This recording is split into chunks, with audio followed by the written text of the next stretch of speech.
So I would say right now we aren't at the place of social justice yet, but we are looking at one, the focus on logistics and last mile. And in some ways we do look at our technology as being able to definitely work here in the US, and then finding ways and how the problem differs when you're in different contexts and different regions of the world. And so you do have to think about different accesses to data and network connectivity and things like that.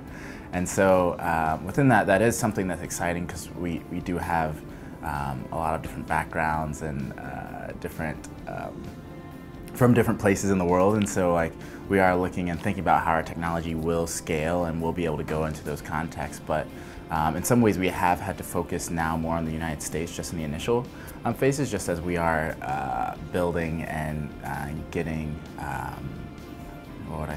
building our reputation within the industry, so that when we go it's much easier, because we did actually start off initially working in those regions, and there was a little bit of pushback, just because people wanted to see something that was already working in another region, another country. And so within that we have done some work here, and we are pretty excited about that day when we can go to Latin America, parts of the Middle East, Africa, and stuff as well. So we have actually worked with companies of all shapes and sizes. We actually have done some work with multiple global 500 companies, so we're pretty excited about some of those, and they've had a great willingness to try out our technology. And so with some we do proof of concepts. We'll use some of their historical data and be able to show an analysis of how our system would run in scenarios. And for others, we've done deployments, and we're working on expanding those as well. And so when we do a deployment, often, so we have a driver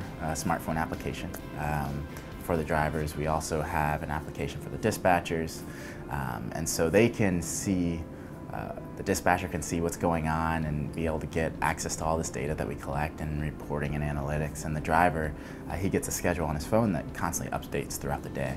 And so we'll go and they'll download the application, and then they can get to try out the technology, and they'll bake it into some of their core processes. So we'll go to a new site where they have 50 vehicles on the ground, and so we'll give them our technology, and it's a part of their everyday workflow. It's like they're going to send the stuff over to Wise, and then we will optimize and help make adjustments on the fly. But one of the things that we have spent a lot of time thinking about, and so in some ways we did see it coming, but we just didn't understand the extent, was just being able to create an application that drivers and enjoy using. And so when we first built our application, we had some thought of how they would probably use it, and what was best for them and what they would enjoy. And then we actually had a couple of our co-founders ride in trucks with these guys and see as they're like, oh, this is great, but I hate this. We were like, why did we ever even do that? And so being able to get that feedback directly from the drivers was incredible, and helped us iterate on our product. And so as we do changes and updates, we love to get out there with the drivers and see how they're using it and see if it makes sense. And because being able to get their buy-in is huge, and something that we do focus on a lot in our company.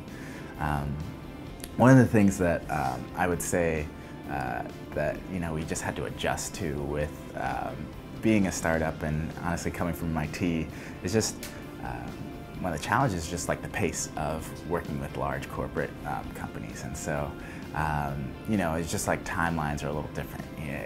You might have a good meeting and something, it's okay, I'm going to do everything tomorrow and we're going to be ready to go. But there's just a process of approvals and being able to talk to the right people, and again get the right people on board and get the right systems and everything in place in order to move and navigate an organization. And so that's something we've learned a lot about, and definitely has come into play. And so it's not really a bad thing. It's just they have systems in place, and so they're we're dealing with a company of 10 people, and they're dealing with thousands of people, right? And so being able to, they can't just jump every time something new and flashy comes in.